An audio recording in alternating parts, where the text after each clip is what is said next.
नमस्कार मंडळी, तुहेरी माझा मित्वाचा आजचा म्हणजेच 8 जानेवारीचा फ्रेश असा रिव्ह्यू तुम्ही माझ्या आवाजामध्ये ऐकत आहात.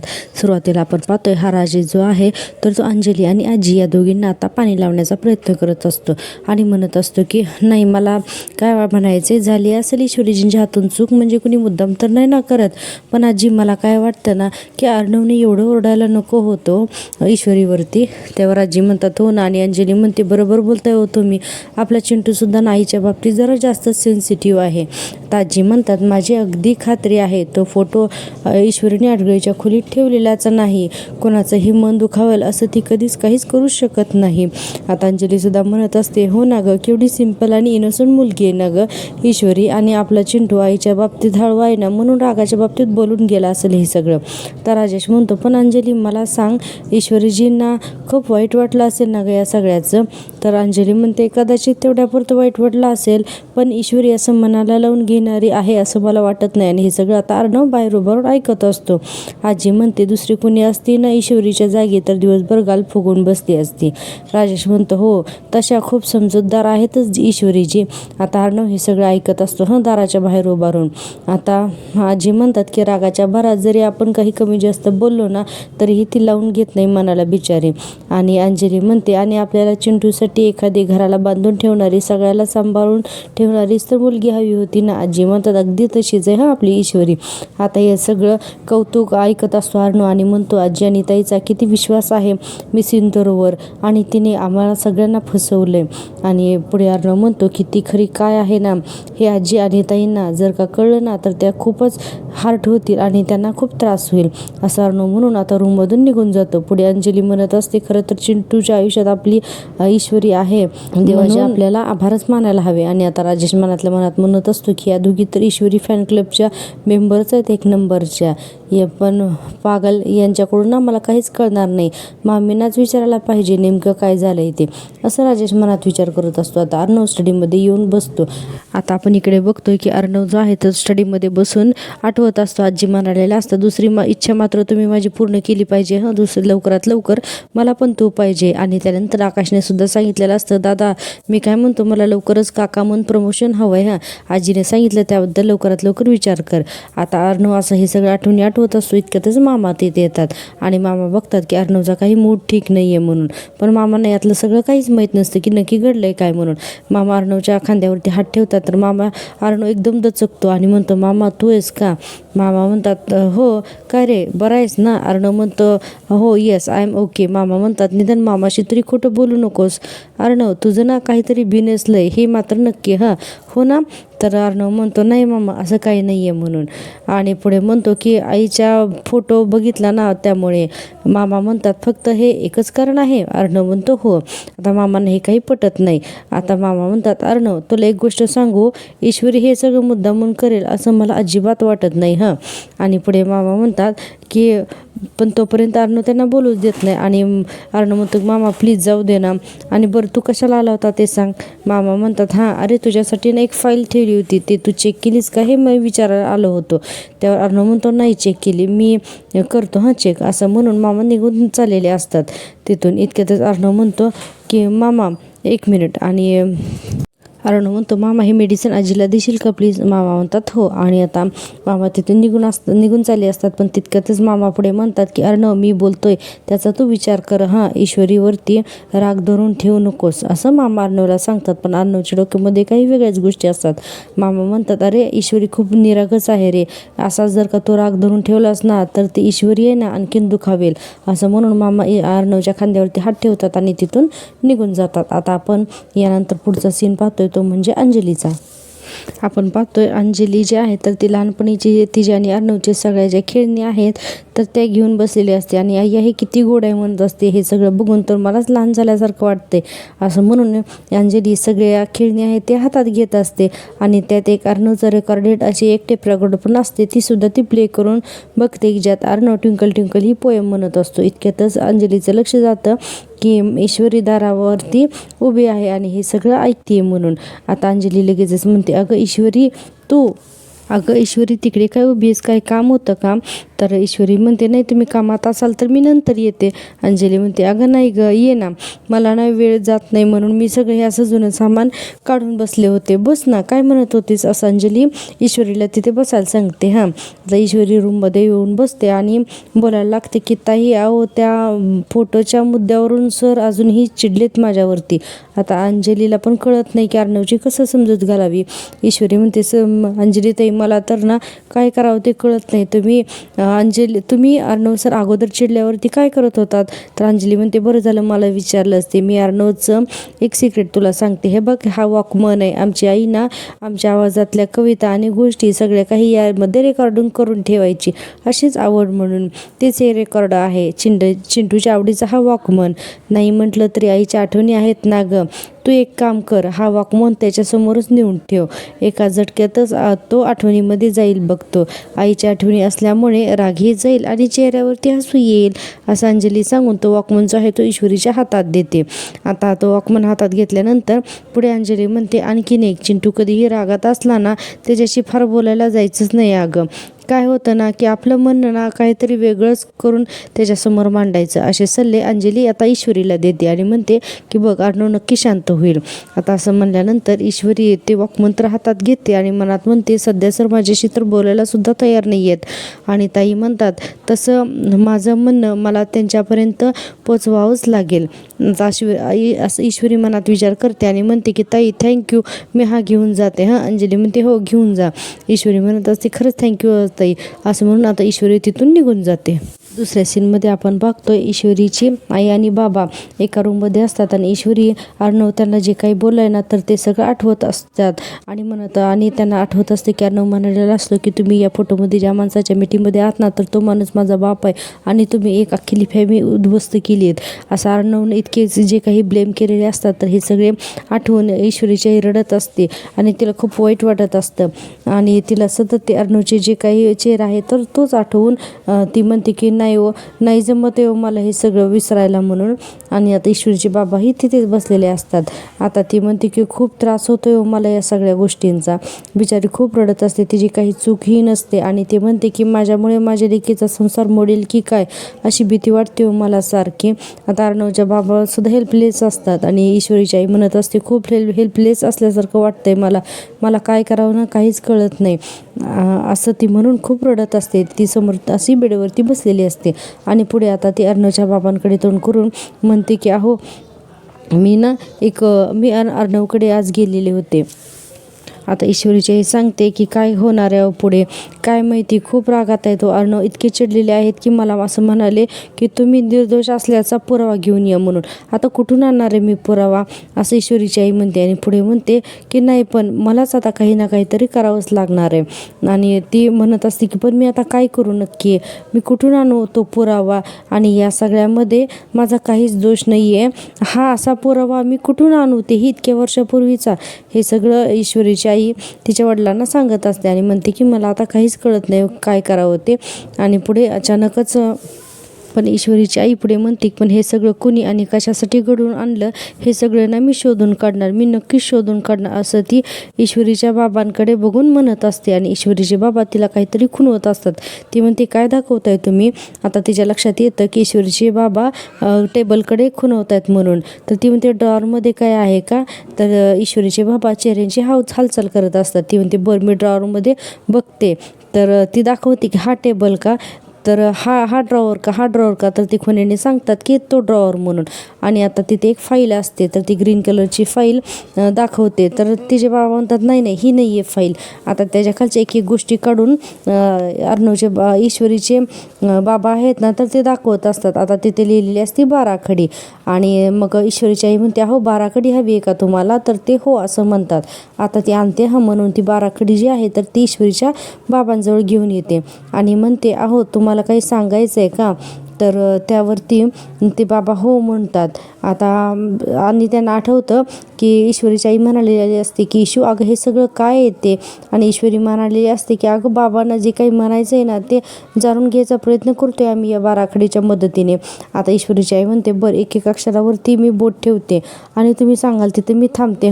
बरं. आता तिचे बाबासुद्धा डोळ्यांनी हो असा इशारा करतात. आता तिची आई एक एक करून बाराखडीच्या अक्षरावरती हात ठेवत असते. आता ईश्वरीची आई प्रत्येक अक्षरावर एकदा एकदा बोट ठेवत असते आणि हे अक्षर का ते अक्षर का विचारत असते. त्याचे बाबा नाही हो असं सगळं चालू असतं त्यांचं. त्यांना काय म्हणायचं ते अक्षरावरती बोट ठेवून हे सगळं ईश्वरीचे बाबा तिच्या आईला इशाराने खुणवून सांगत असतात. आणि हा सीन बराच वेळ दाखवलेला आहे प्रेक्षकांनो. हा सीन तुम्ही टीव्हीवरती नक्की बघा. आणि मी दिलेला रिव्ह्यू आवडत असेल तर प्लीज चॅनल देखील लाईक करा, सबस्क्राईब करा. आणि चॅनलवरती नवीन असाल तर प्लीज चॅनल सबस्क्राईब करून जा, म्हणजेच चॅनल मॉनिटाईज होण्यासाठी जास्तीत जास्त तुमची मदत होईल. आता आपण लगेचच दुसरा सीन पाहतोय. दुसऱ्या सीनमध्ये राजेश आणि मामी हे जे आहेत ते दोघांशी बोलत असतात. वल्लरी म्हणत असते तुम्हाला सांगते जावई बापू, अर्णव आणि ईश्वरीच्या मध्ये अशी काही ठिणगी पडली की त्याचा वनवा व्हायला अजिबात वेळ लागणार नाहीये. राजेश तर खुशच होतो हे सगळं ऐकून. वल्लरी म्हणते अर्णव काय जबरदस्त चिडलाय त्या बळजबरीच्या सुनबाईवरती. राजेश म्हणतो मामी अहो तुम्ही काही केलेत काय इतकं, मला तरी सांगा, म्हणजे ही चमत्कारी जादू तुम्ही केली तरी कशी. तर वल्लरी म्हणते बरोबर बोलला तुम्ही, जादूच केली आहे मी, पण जादूगाराला त्याची ट्रिक विचारायची नसते माहिती आहे ना. लगेच राजेश म्हणतो हां बरोबर आहे, पण एवढं काय लपवायचं मामी त्यात सांगा की. वल्लरी म्हणते हे बघा जे काही केले आहे ना तर त्याचे परिणाम तर आपल्याला दिसत आहेतच ना. झालं तर मग, आणि जावई बापू तुम्ही लिहून घ्या लवकरात लवकर अर्णव आणि ईश्वरीमध्ये कायमचा दुरावा येणार हे मात्र नक्की. असं म्हणून वल्लरी खुश होत असते. आता राजेश मनात म्हणतो मामी सांगतात तसं भांडण खरंच सिरियस आहे का नाही हे तर शोधून काढायलाच हवं. आता तो तंद्रीत लागतो. वल्लरी त्याच्यासमोर चुटकी वाजवून म्हणते काय जावई बापू कुठे हरवलात. राजेश म्हणतो एक सांगू मामी, म्हणजे अर्णव आणि ईश्वरीमध्ये भांडणं सुरू झाली आहेत ही तर चांगलीच गोष्ट आहे, पण आता त्यामध्ये आणखीन काही गंमत यायलाच हवी. वल्लरी म्हणते म्हणजे काय करायचं. तर राजेश म्हणतो म्हणजे खोलीतली भांडणं आता चव्हाट्यावरती व्हायला हवीत, तेही अगदी सगळ्यांच्या समोर. आता असं म्हणल्यानंतर पुढे मामीला हे पटतं. आता राजेश म्हणतो शेवटी कसं आहे पदार्थाला जोरदार तडका लागल्यावरच मजा येते, जोरदार तडका लावूयात आपण यांच्या भांडणाला, काय पटतंय का तुम्हाला. वल्लरी म्हणते पटतंय का म्हणून काय विचारता, एक नंबर आयडिया आहे तुमची, पण नेमकं काय चाललंय काय तुमच्या डोक्यात, असं वल्लरी राजेशला विचारते. आता राजेश त्याचा प्लॅन सांगतो. तो म्हणतो ऐका मामी मी सांगतो. आता राजेश काहीतरी प्लॅन सांगतो वल्लरीला. आता हे सगळं म्युझिकली दाखवलेलं आहे. आपल्याला दाखवलं आहे की नक्की राजेशने काय प्लॅन सांगितलं आहे ते. आता प्लॅन ऐकल्यानंतर वल्लरी म्हणते कमाल आयडिया आहे ती, चला लागा कामाला मग, असं म्हणून आता वल्लरी तिथून निघून जाते राजेशचा प्लॅन ऐकून. आता मामी तिथून गेल्यानंतर राजेश मनात म्हणतो अर्णवपासून लांब जाणार तर कुठे, माझी इंदुरी जिलेबी माझ्याचकडे येणार ना, असं म्हणून हा मनाशीच खुश होतोय. आणि पुढे म्हणतो की याच तर संधीची वाट बघत बसलोय मी इथे, असा हा राजेश म्हणत असतो. आता आपण यानंतर पाहतोय लगेचच दुसरा सीन, तो म्हणजे ईश्वरीचा. रेकॉर्डिंग असते I am Arnav, I am going to sing a poem, आणि ट्विंकल ट्विंकल अशी पोएम अर्णवची त्यात असते. आणि ते सगळं कट करून ईश्वरीने आता तिचा आवाज त्याच्यामध्ये भरलेला असतो. आता ईश्वरी पहिल्यांदा तर ही टेप रेकॉर्डर ऐकते आणि त्यानंतर तिला जे काही म्हणायचं आहे तर ती त्यामध्ये रेकॉर्ड करून ठेवलेली असते आणि सगळं ईश्वरीला आठवते. आता ईश्वरीला कळतं की अर्णवची फक्त एक पोएम आहे आणि त्याच्या पुढे रेकॉर्डर ब्लँक आहे, त्यामुळे ती विचार करते आता याच्या पुढे तर मला जे हवं आहे ते रेकॉर्ड करू शकते. आणि हे सगळं त्याच्यामध्ये रेकॉर्ड करून तिने ते ठेवलेलं असतं आणि ते रेकॉर्डर पुन्हा रूममध्ये आणून ठेवलेलं असतं. आता अर्णव ते रेकॉर्डर प्ले करतो त्यावेळेस तिथं ईश्वरी बोललेली रेकॉर्डिंग ऐकायला येतं की सर तुम्ही प्लीज माझं ऐकून तरी बघा. आता अर्णव इतका चिडतो की हे सगळं ईश्वरीने केलं हे त्याच्या लक्षात येतं. पटकन तो बंद करतो आणि तो टेप रेकॉर्डर बेडवरती फेकून देतो. त्याला राग आलेला असतो की हे सगळं ईश्वरीने का केलंय म्हणून. आणि आता त्याच्या लक्षात येतं की ईश्वरीसुद्धा तिथेच असते रूममध्ये. आता ईश्वरी अर्णवने फेकून दिलेला तो टेप रेकॉर्डर बघते आणि सर म्हणून त्याच्या पाठीमागे येते आणि म्हणते की सर प्लीज माझं ऐकून तर घ्या ना एकदा. आता अर्णव डायरेक्ट त्याचा कोड घालतो आणि तिथून निघालेला असतो. ईश्वरी म्हणत असते सर प्लीज माझं एकदा ऐकून तर घ्या, मला काय म्हणायचं आहे ते. आता ईश्वरी बेडवरचा टेप रेकॉर्डर घेते आणि त्याच्या मागं रूममधून ती सुद्धा पळून जाते. आता आपण बघतोय पुढचा सीन, त्याच्यामध्ये आपण ईश्वरीचे आईवडील काय लिहित आहेत बाराखडीवरून तर ते आपण बघत असतो. आता तिने अक्षर जुळवलेले असतात अशोक तर ते म्हणते अशोक अशोक म्हणायचं होतं का तुम्हाला? तर त्याचे बाबा म्हणतात हो. पुढे म्हणतात स त भाई, तर ते म्हणतात सातभाई, तर अशोक सातभाई असं म्हणायचं आहे का? तर ईश्वरीचे बाबा म्हणतात हो. पण ती म्हणते अशोक सातभाई, अहो पण हे कोण आहेत? आता हे सगळे कोण आहेत? त्यावर ते ईश्वरीचे वडील फक्त डोळे मोठे करून इशारे करतात की आणखीन पुढे लिह म्हणून. आणि आता ईश्वरीची आई जी आहे तर ते पुढे लिहायला सुरुवात करते. एक एक अक्षर दाखवत असते आणि हे का हे का असं विचारत असते. आता ते सांगत असतात की हे अक्षर आता त्याच्या पुढे लिही, ते अक्षर त्याच्या पुढे लिही. आणि आता अक्षरांची जुळवाजुळव करून ईश्वरीच्या बाबांना काय म्हणायचे तर ती लिहून घेत असते. आणि आता तेव्हाच अर्थ कळणार असतो की नक्की आपण वल्लरीला कसं शोधायचं याचा. आता ईश्वरीच्या आईला अशोक सातभाई पत्रकार हे नाव लक्षात येतं आणि पुढे ते म्हणते की अशोक भाई पत्रकार म्हणजे यांनीच ती बातमी छापली होती. तर ते ईश्वरीचे बाबा खुणावतात. इकडे हॉलमध्ये बसलेला आकाश नम्रताला म्हणत असतो ग्रेट, यामध्ये कॅश ऑन डिलिव्हरीचा ऑप्शन आहे, तो सुद्धा तू सिलेक्ट करू शकते. नम्रता हो म्हणते. आकाश म्हणतो चला आता सर. आकाश म्हणतो मी निघूया. तर नम्रता म्हणते आकाश सर निघतायत तर आधी आईबाबांशी भेटून घेऊया. तर हो म्हणून हे दोघं जण इकडे यायला लागलेले असतात. आता लगेचच सुप्रिया म्हणते पण यांची माहिती कुठं असेल, नंबर वगैरे काही आहे का आपल्याकडे? तर ते खुणवतात की टेबलच्या कपाटाच्या वरती म्हणून. सुप्रिया म्हणते वर? अहो वर कुठे? तर ते इशारे करून सांगत असतात की बॅग. तर सुप्रिया म्हणते अहो बॅग खाली काढू का? थांबा मी काढते बॅग, असं म्हणून सुप्रिया आता वरची कपाटावर ठेवलेली उंच अशी बॅग काढत असते. आता आपण बघतोय सुप्रिया उंच कपाटावरची बॅग आणि आता ती बॅग खाली खेचणच असते. इतक्यातच ती नम्रता येते आणि नम्रता आई म्हणून हाक मारते. लगेच सुप्रिया पाठीमागे वळून बघते. आता नम्रता विचारते आई काय ग काय करतेस म्हणून तुला काही हवं आहे का? मी काही काढून देऊ का? तू काही शोधतेस का? असे सगळे प्रश्न नम्रता विचारत असते सुप्रियाला. पण आता ईश्वरीचे बाबा आणि सुप्रिया दोघेही गप्प बसतात, काही सवय सांगत नाहीत. नम्रता म्हणत असते की मी देऊ का शोधून म्हणून. आणि आपल्याला लगेचच दुसरा सीन दाखवलेला आहे, तो म्हणजे अर्णव आणि ईश्वरीचा. तर अर्णव आता रागाच्या भरात घरातून निघालेला असतो. आता गाडीत बसत असतो. त्याच्या मागे मागे ईश्वरी असते. ईश्वरी म्हणत असते सर एकदा ऐकून तरी घ्या ना सर प्लीज, असं म्हणते. पण अर्णव काही ऐकूनच घेत नाही.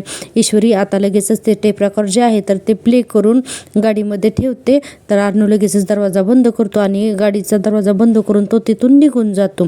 आणि ते टेप रेकॉर्डर चालूच असतं गाडीमध्ये. अर्णव गाडी चालवताना ती गोष्ट ऐकतो की तिथे त्या रेकॉर्डिंगमध्ये ऐकायला येत असतं की सर मला माहिती आहे तुम्हाला माझं ऐकायचं नाही आहे आणि तुम्हाला असं वाटतंय की मी तुमच्यापासून सगळं जानबूज के लपवून ठेवलं आहे म्हणून. आता अर्णव ही सगळं रेकॉर्डिंग ऐकतो आणि त्यात लिहिलेलं असतं की ही सगळी गलतफहमी झाली सर तुम्हाला, पण तुम्हाला कळायला फक्त 2 दिवस अगोदर कळले मला आणि मलाही तेवढाच मोठा धक्का बसलाय मला. पण तुम्हाला वाटतंय तसं माझ्या आईचा आणि माझा हा प्लॅन नाही आहे. तुम्हाला राग येणं चुकीचं आहे असं मी म्हणतच नाही आहे सर. आता अर्णव हे सगळं गाडी थांबवून ऐकत असतो आणि ईश्वरी सुद्धा तिथेच असते, गाडीच्या लांब मागे उभी असते. आता ईश्वरी त्या रेकॉर्डिंग मध्ये म्हणत असते की सर तुम्हाला राग येणं चुकीचं आहे असं म्हणतच नाही मी सर, पण प्लीज फक्त एकदा मनातला राग बाजूला ठेवून या सगळ्याबद्दलचा विचार करा ना, म्हणजे आमच्या बाजूनं विचार करून बघा ना, म्हणजे तुम्हाला आमची बाजू पटेल, म्हणजे तुम्हाला लक्षात येईल की माझ्या आईची यात काही चूकच नाही आहे ती. आणि आणखीन एक, तुम्ही माझा कितीही राग करा सर, कसंही वागा माझ्याशी, पण मी तुमची साथ कधीच सोडणार नाही सर, असं ईश्वरीने त्या रेकॉर्डिंगमध्ये म्हणलेलं असतं. कारण एका गलतफहमीमुळे तुटणारं कमजोर नातं ऐकण्यासाठी ईश्वरी अंगणातच असते. आता ईश्वरी तिथून पळत येते कारण अर्णवने गाडी थांबवलेली असते आणि तो खाली उतरून ते टेप रेकॉर्डिंग ऐकतो हे ईश्वरीच्या लक्षात येतं. ईश्वरी आली की अर्णव ते हातातला टेप रेकॉर्डर जोरात खाली फेकतो आणि फोडतो. ईश्वरी ती पटकन हातात घेते आणि म्हणते सर अहो काय हे तुम्ही हे सगळं का खराब केलं? अहो माझ्यावरचा राग म्हणून तुमच्या जिंदगीची आठवण एवढी छान तुम्ही तोडून टाकली सर. अर्णव पुन्हा ते खाली फेकतो आणि म्हणतो की फक्त एकच नाही पण सगळ्या आठवणी ब्रेनमधून डिलीट करायच्यात मला, कारण मला या सगळ्याचा त्रास होतो. असं म्हणून अर्णव पुन्हा गाडीमध्ये बसायला लागतो. अर्णव म्हणतो ईश्वरी म्हणते सर आज तुम्ही केलं तर उद्या. अर्णव म्हणतो आता एक शब्दही बोलायचं नाही, मला तुझं काहीच ऐकून घ्यायचं नाही. ईश्वरीला तो बोलूच देत नाही. डायरेक्ट गाडीत बसतो, दरवाजा बंद करतो आणि तिथून निघून जातो. आता ईश्वरीला फार वाईट वाटत असतं की अर्णव समजूनच घ्यायला तयार नाही यांची बाजू किंवा ऐकून पण घ्यायला तयार नाही. टेप रेकॉर्डर सुद्धा त्यांनी तोडून टाकलेला असतो. आता अर्णव गाडीत बसून तिथून निघून गेल्यानंतर ईश्वरी रडत असते. ते टेप रेकॉर्ड आणि ती कॅसेट हातामध्ये घेते. बिचारी खूप रडत असते. अर्णवला कसं समजावं तिला कळतच नाही. ईश्वरी म्हणते सर नातं तोडणं इतकं सोपं नसतं हो सर, असं ईश्वरी म्हणत असते अर्णव गेल्यानंतर. आता आपण दुसरा सीन बघतोय तो म्हणजे राजेश आणि वल्लरीचा. आता ही वल्लरी राजेशने प्लॅन जो काही सांगितलेला असतो त्याप्रमाणे वल्लरीने मोबाईल बघून म्हणत असते की वा जावई बापू वा, तुम्ही पाठवलेले पॅकेजेसचे मेसेजेस मी बघते म्हणून, आणि हसत असते आणि म्हणते तुझ्या वकिली डोक्यातून काही भन्नाट आयडिया येतात. तो राजेश म्हणतो वा, मग आता प्लॅनप्रमाणे तुम्ही तुमचं काम करा आणि मग मी माझं काम करतो, बरोबर आहे. तर वल्लरी म्हणते हो, आता तुम्ही बघाच मी आता काय कमाल करते ते. राजेश म्हणतो वा, असाच ॲटिट्यूड हवा आहे मला. आता अर्णव आणि ईश्वरीचं भांडण कसं सगळ्यांच्या समोर येतं ते तुम्ही बघाच, असं राजेश म्हणतो आणि तिथून निघून जातो. आता वल्लरीसुद्धा तिथून निघून जाते. आता आपण बघतोय की ही जी ईश्वरी आहे तर ती अंगणातून घरात यायला लागलेली असते. इतक्यातच राजेश तिच्या समोर जातो आणि म्हणतो की काय, कुठे निघालात ईश्वरीजी. आता ईश्वरी म्हणते बाजूला हो. राजेश म्हणतो ज्याच्या जीवावर एवढी उडतेत तो तर काय वाटेल तो बोललाय तुला त्या फोटोवरून, आणि म्हणतो की माझ्या बावळट बायकोनी अगदी सगळ्या डिटेल रिपोर्ट दिलाय मला. ईश्वरी तोंड वाकडंच करत असते त्याच्याकडे बघून. राजेश म्हणतो वाईट वाटतंय ग मला ईश्वरी. नाही, जरा कुठं सुरळीत सुरू आहे असं वाटायला लागलं की लगेच काहीतरी बिनसतं ग तुझ्या संसारात, का माहिती का तुला. कारण शेवटी तुला माझीच व्हायची ना, म्हणून हे सगळं होतोय. तर ईश्वरी म्हणते तू नको काळजी करूच माझ्या संसाराची, कळलं. राजेश म्हणतो असं कसं, काळजी तर वाटणारच ना मला. नाही कशी वाटणार. बाय द वे, तुला या सगळ्या भांडणांमुळे एकटं वगैरे वाटायला लागलं असेल तर असं म्हणत असतो आणि म्हणतो मी आहे तुझा एकटेपणा दूर करायला, असं म्हणून राजेश तिच्या जवळ यायला लागतो आणि म्हणतो की तुला प्रेमाची उब द्यायला. ईश्वरी म्हणत असते लांब हो लांब हो. आता अर्णव तिचीच नक्कल करतो आणि म्हणतो लांब हो. ही अशी घाबरलीस ना की तू खूप गोड दिसतेस ग, असं राजेश तिला म्हणतो आणि म्हणतो की ईश्वरी काय करू ग मी तुझं, असं राजेश तिला म्हणत असतो. आता ईश्वरी लगेचच आजी म्हणून हाक मारते. अर्णव मागे हा राजेश मागे बघतो की लगेचच ती त्याला ढकलून खाली देते आणि म्हणते की तुझ्या नाती ही नवरा बायकोतली छोटी मोठी नोकझोक आहे ना, त्याला भांडणं म्हणत नाहीत. आणि हे सगळं समजायला डोकं लागतं आणि हे सगळं समजावायला तुला कळणार नाही, कारण तुझ्या डोक्यात फक्त गोबर भरलंय गोबर, आणि आधी स्वतःला सांभाळ, चाललाय मला सावरायला, असं म्हणून ईश्वरी आता त्याला चकवा देऊन तिथून निघून जाते. आता हे सगळं राजेश सोबत असं ईश्वरी वागते, त्याच्यामुळे राजेश जरा घाबरतोच ना, कारण एकदम दणकन तो खाली आपटलेला असतो आजीचं नाव घेतलं की. आता ईश्वरी गेल्यानंतर म्हणतो हिंमत वाढतच चालली आहे दिवसेंदिवस या ईश्वरीची, पण आज तू जे काही बोलीस ना त्याची खूप मोठी किंमत मोजावी लागणार आहे तुला, लक्षात घे ईश्वरी, असं राजेश एकटाच म्हणत असतो. आणि आता तो सुद्धा तिच्या पाठोपाठ घरात जातो. आता आपण पाहतो ईश्वरी इकडे ड्रॉवरमध्ये काहीतरी शोधत असते, तर ती आता चिकटपट्टी शोधते आणि घेते आणि आता ती कॅसेट आणि ते टेप रेकॉर्ड जे आहे तर ती जोडण्याचा प्रयत्न करत असते. आता ईश्वरी हे सगळं करत असताना म्हणत असते की रागामुळे जुनी नाती अशी तुटत नाहीत सर, अशी ईश्वरी मनाशीच बोलत असते. आणि पुढे म्हणते की मी इथे नाती जोडून ठेवायला आलेली आहे, नाती तोडायला नाही, असं ईश्वरी म्हणत असते. आणि पुढे म्हणते की काही करून लवकरात लवकर मी तुमच्या मनातली ही गलतफहमी दूर करणारच, असं आता ईश्वरीने ठाम निर्धारच केलेला आहे. आता आपण लगेचच बघतोय की आजचा तू हिरे माझा मित्वाचा हा सीन इथंच संपलेला आहे. आणि आपण याच्यानंतर पाहतोय की ईश्वरी म्हणत असते अरे हा तर दुनियेचा नक्षा आहे, आणि अंजली जी आहे तर ती म्हणत असते हो, आणि यापैकी तुला कुठेतरी एके ठिकाणी बोट ठेवायचं आहे म्हणून. आता ईश्वरी डोळे बंद करून दुबईवरती हात ठेवते. आता अंजली म्हणते की वा, आता तुम्ही दोघं जण दुबईला जाणार आहात हनीमूनसाठी, असं अंजली म्हणालेली असते. आता लगेचच ईश्वरी हे सगळं सांगायला अर्णवच्या रूममध्ये येते आणि अर्णवला सांगत असते की अंजली बाहेर फिरायला जाण्यासाठी अंजली ताई म्हणतायत म्हणून. आता हे सगळं ईश्वरीने अर्णवला सांगितल्यानंतर आता अर्णव तिचं सगळं बोलणं ऐकूनच घेत नाही आणि म्हणतो सतत काहीतरी कारण काढून माझ्याशी बोलायला येऊ नको, शटअप म्हणून तिच्याच अंगावर ओरडतो आणि तिथून हाकलून लावतो. आयसेट घेतलं असं म्हणतो ईश्वरीला जोरात भिंतीवरती फेकून देतो आणि आता ईश्वरीच्या हाताला लागतं. हे सगळं अर्णव बघत असतो.